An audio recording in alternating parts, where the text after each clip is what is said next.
تو اس میں کیا نظر آتا ہے؟ اس میں گنبد خضرا نظر آتا ہے۔ اور ہم یا بھی بعض لوگ ٹون لگاتے ہیں نعت کی یا تلاوت کی ٹون لگا دیتے ہیں، جیسے کسی کی کال آئے نا تو آگے سے نعت پڑھی جا رہی ہے، یا کال آئے تو آگے سے تلاوت ہو رہی ہے، تو یاد رکھنا یہ جتنا جائز نہیں۔ کیوں؟ آپ نے موبائل میں عبادت سمجھ کے سوال سمجھ کے ٹون لگائی ہے، لیکن اگر آپ واش روم میں اور کسی کی کال آ گئی اور تلاوت شروع ہوگی تو کیسے آپ گوارا کریں گے؟ آپ نعت شروع ہوگی آپ کیسے گوارا کریں گے؟ پھر اب جس نے لگائی ہے وہ حافظ نہیں ہے، جیسے کال آئی ابھی آیت پڑھی جا رہی تھی، وہ آدھی آیت تھی، آپ نے کاٹ یس کر دی، معنی بدل گیا۔ آپ کو تو معلوم ہی نہیں کہ آیت مکمل ہوگی تو میں یس کروں گا،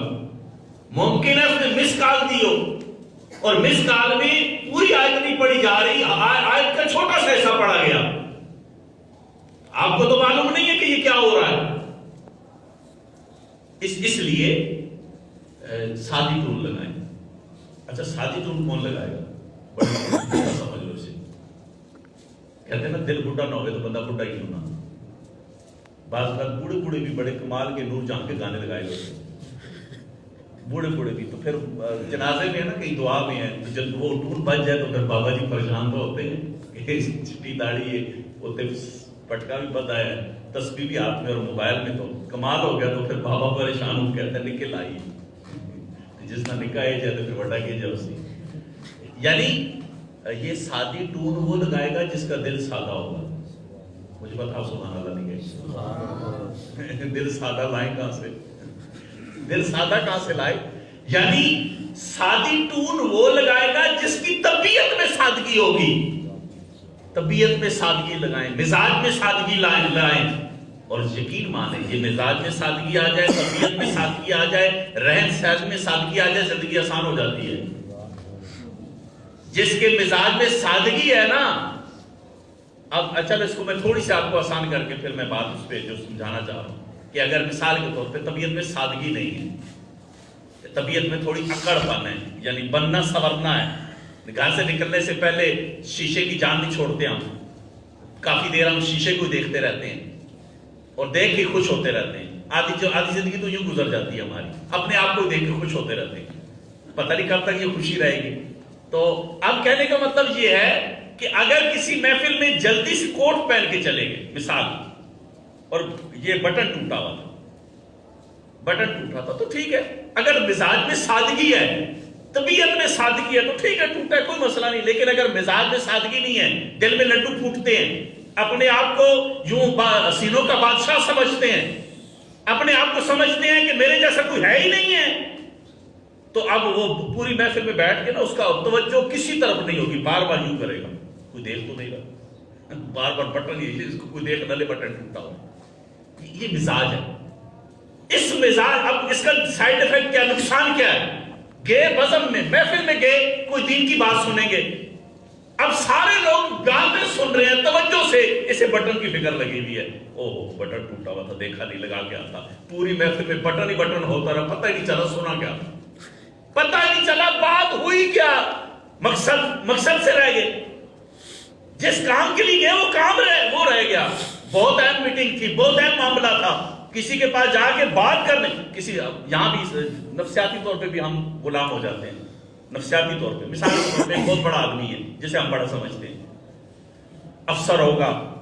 اور ہم اگر اس کے دفتر میں چلے جائیں تو اچھی کرسیاں لگی ہوں، باہر گن من کھڑا ہو اور وہ ذرا اچھی گھومنے والی کرسی بیٹھا ہو تو ہم ایسی پریشر پہ آ جاتے ہیں، اور جیسے ہم اس کے آفس میں داخل ہو گے فوراً اپنے آپ کو دیکھتے ہیں کہ میں ٹھیک لگ رہا ہوں،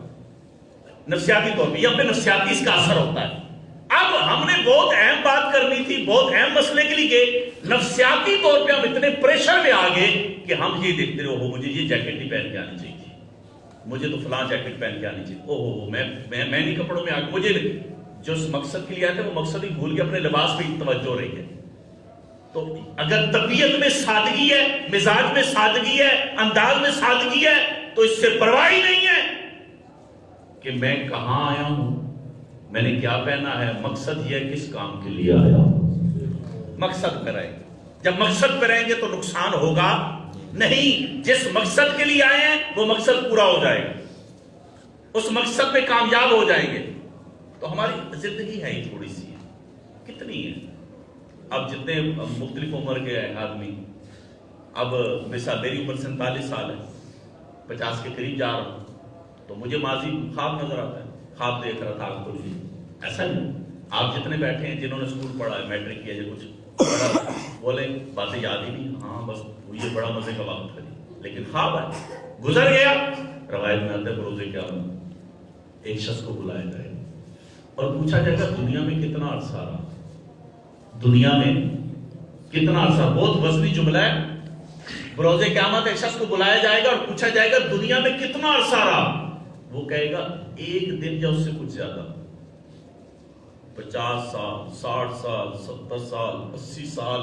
گھر بنا رہے ہیں، پراپرٹی بنا رہے ہیں، بینک بیلنس بنا رہے ہیں، پتہ نہیں کیا کچھ کر رہے ہیں، تو کیا کہا جا رہا ہے؟ ایک دن یا کچھ، یعنی یہ اتنا سا پیریڈ ہے۔ اتنا شخص نے خواب دیکھا، خواب کیا دیکھا کہ وہ خواب دیکھنے کے بعد اللہ والے کے پاس چلا گیا، اللہ کے نیک بندے کے مقرب بندے کے پاس چلا گیا، جا کہتا حضور میں نے خواب دیکھا، مجھے اس کی تعبیر بتائیں۔ تو انہوں نے کہا جی اپنا خواب بیان کرو۔ اس نے کہا میں خواب دیکھ رہا ہوں کہ میں جنگل میں ہوں اور جنگل میں میرے پیچھے شیر لگا ہوا ہے اور میں دوڑ رہا ہوں تو شیر سے جان بچانے کے لیے دوڑتے ہوئے دیکھتا ہوں آگے بہت بڑی کھائی آ گئی، بہت بڑا کھڈا آ گیا۔ اب میں اور پریشان ہو جاتا ہوں کہ رک جاتا ہوں تو شیر پہنچتا ہے، چھلانگ لگاتا ہوں تو کھڈا، آگے بھی موت ہے پیچھے بھی موت ہے، کروں تو کروں کیا؟ کہا اسی دوران اس کھڈے کے ساتھ ایک درخت تھا اور اس درخت کی شاخ تھی، تو مجھے اور تو سمجھ نہیں آئی کہ میں نے فوراً چھلانگ لگا کے اس شاخ کو پکڑ لیا۔ اب میں شاخ کے ساتھ لٹکنے لگا کہ چلو جب شیر چلا جائے گا تو میں جان بچاؤں گا۔ کہا آگے پھر مجھے یہ ہوا کہ میں نے جس شاخ کو پکڑا تھا، میں نے کیا دیکھا کہ 2 چوہے کالے رنگ کا اور سفید رنگ کا اس شاخ کو کاٹ رہا ہے۔ کہتے ہیں کہ میں تو پریشان شاخ کاٹ دیں گے اور میں کھڈے میں گر جاؤں گا۔ کہتے ہیں کہ وہ کہتا ہے کہ میں حضور یہ دیکھ ہی رہا تھا ابھی شاخ کاٹ رہے ہیں کہ اتنے میں اس سے اوپر دوسری شاخ تھی، اس میں شہد کا چھتا تھا اور اس میں سے شہد گر رہا تھا، تو میں تھوڑا سا یوں ہو کہ شہد میرے منہ میں آنے لگا، جب شہد میں چاٹنے لگا تو مجھے بھول گیا میں نے شاخ پکڑی ہے، مجھے بھول گیا نیچے کھڈا ہے، میں بھول گیا پیچھے شیر آ رہا ہے، میں بھول ہی گیا کہ یہ چوہے ابھی کام تمام کریں گے، میری آنکھ کھل گئی۔ تو بزرگوں نے فرمایا کہ وہ جو شیر ہے وہ موت ہے، اور وہ جو کھڈا ہے وہ تیری قبر ہے، اور وہ جو شاخ ہے وہ تیری زندگی ہے، اور وہ جو 2 چوہے ہیں کالے اور سفید رنگ کے وہ دن اور رات ہیں جو تیری زندگی کو کاٹ رہے ہیں، اور یہ جو شہد کا چھتا ہے نا، شہد یہ دنیا ہے، اور جو تو چاٹ رہا تھا وہ اس کی لذت ہے۔ تو دنیا کی لذت میں ہو کے قبر کو بھی بھول گیا، موت کو بھی بھول گیا، زندگی بھی کٹ رہی ہے تو بھول گیا، تجھے نہیں پتا تھا موت آنے والی ہے، تو پیسے کٹھے کر رہا، تو پیسے گر رہا، تجھے کیا پتا یہ پیسے ابھی میں بینک میں رکھ کے واپس آؤں گا اور ہوگا، غسل دینے والے رسید جیب سے نکالیں گے، تجھے تو نہیں معلوم، تجھے معلوم تھوڑی ہے کہ جاؤں سودا لینے اور گھر والے انتظار ہیں کہ سودا لائے تو کھانا پکے، تو سودا نہیں آیا، لاش آ گئی، تجھے تو نہیں پتا نا کہ گھر والے انتظار میں ہیں، کھانا پکے گا، لیکن تیرے گھر والے کھانا گھر کا پکا نہیں کھائیں گے، لوگ لا کے دیں گے، تجھے تو معلوم نہیں ہے نا۔ یہ زندگی کی مالا بس اب ٹوٹنے والی ہے، غفلت سے مگر پھر بھی بیدار نہیں ہوتے، یہ سانسوں کی مالا بس اب ٹوٹنے والی ہے، کتنی سانسیں ہیں، کتنا ٹائم ہے نہیں معلوم، کب زندگی کی شام ہو جائے، کب زندگی کا چراغ گل ہو جائے ہم نہیں جانتے۔ اور بڑی مزے کی بات کی، گھر سے چلتے ہوئے بائک ہو تو پیٹرول چیک کر لیتے ہیں، موبائل کا ایزی لوڈ چیک کر لیتے ہیں، گھر کا راشن چیک کر لیتے ہیں، یعنی ہم اتنے سمجھدار ہیں، اتنے ذہین ہیں، سفر کرنے سے پہلے دیکھ لیتے ہیں کرایہ بھی ہے یا نہیں ہے، پیسے بھی ہیں یا نہیں ہیں، میں نے لمبا سفر کرنا ہے اس کی ضروریات کو پہلے دیکھتے ہیں، گاڑی کا پیٹرول دیکھتے ہیں، موٹر سائیکل کا پیٹرول دیکھتے ہیں، موبائل کا ایزی لوڈ دیکھتے ہیں، وقت سے پہلے ساری چیزوں کی تیاری کرتے ہیں، نہیں کرتے تو قبر کی نہیں کرتے، نہیں تیاری کرتے تو قبر کی جنازہ دیکھ کے بھی قبر نہیں یاد، مردہ قبر میں اتار کے بھی قبر نہیں یاد۔ میں نے دیکھا ہے لوگ میت کو غسل دے رہے ہیں، اور غسل دیتے ہوئے ان کا انداز یہ ہے کہ جیسے انہوں نے مرنا ہی نہیں۔ میں شادر نادر غسل دے دوں کثرت سے میں نہیں دیتا، مطلب یہ خوف ہو جاتا ہے، خوف نکل جاتا ہے۔ یار یہ کل تک ہمارے ساتھ ہنستا کھیلتا تھا، یہ ہمارے ساتھ بیٹھتا تھا، ابھی یہ مردہ پڑا ہے، کل میں نے بھی تو مردہ پڑا ہوگا۔ ہم جنازہ اٹھا کے، جنازہ دیکھ کے، قبر میں مردے کو اتار کے، پھر بھی ہمارے چہرے کے تاثرات بدلتے قبرستان میں کھڑے ہو کے۔ اب تو معاملہ ہی ختم، عجیب ہو گیا بھائی۔ اب تو نوجوانوں کی بیٹھک کی قبروں پہ ہوتی ہے، ایک ادھر قبر پہ ٹیک لگا کے بیٹھا ہے، ایک ادھر بیٹھا ہے، ایک ادھر بیٹھا ہے، ایک ادھر بیٹھا ہے، کئی قبروں پہ بیٹھ کے تاش کھیلتے ہیں۔ جیسے ہم لوگ قبرستان میں چلے جاتے ہیں، فوت کی ہوتی ہے تو اب ظاہر ہمارے یہاں تو رسمی طور پہ ہوتا ہے نا،